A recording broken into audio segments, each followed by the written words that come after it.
my daughter came down with encephalitis in January, and at the hospital, and she lives in North Bay actually. They were talking about three options.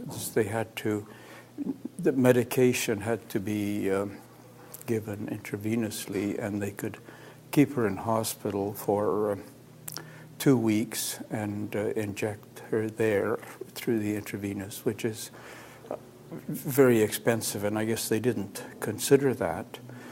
The other option they considered was having a home nurse come and visit and inject her 4 times a day for the 2 weeks.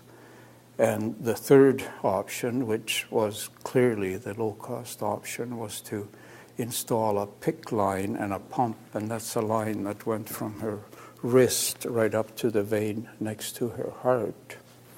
And what happened with that was that when they sent her home the second day, the alarm went off at midnight that it wasn't functioning, and the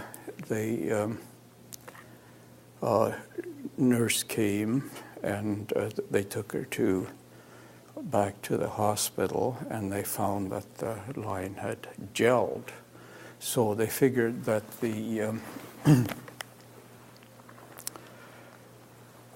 they should put in a bigger line, so they pulled that line out, put in another one, and in the process, this is a very invasive process, they created a blood clot, so she was quite at risk for some time. She had to take warfarin for 3 months to guard against the blood clot, and sent her home with a bigger line, and the alarm went off again. And when she was in hospital then some of the nurses remembered that they'd had a similar case a year ago, and that there was a problem with the medication. And then when they looked into it, they found that the medication is unsuitable for the PICC line because if it sits there, it gels. And so she ended up in the hospital after all, and it was the nurses were advocating on her behalf to the doctor, saying that they had to keep her in. But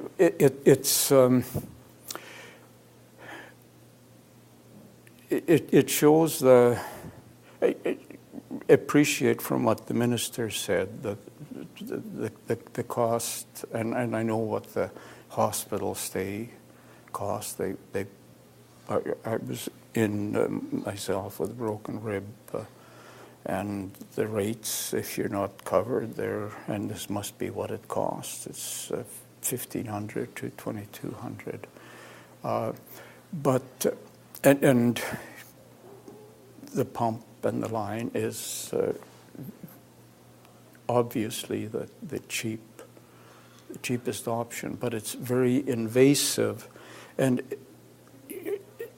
I think the problem there was that in a small, this is a very technological, specialized piece of equipment, and people in a small town, they would have experience with it once a year and not remember that well. When you offer these things to inexperienced people who use it very rarely, it's very dangerous. I think clearly having a visiting nurse come and administer it would have been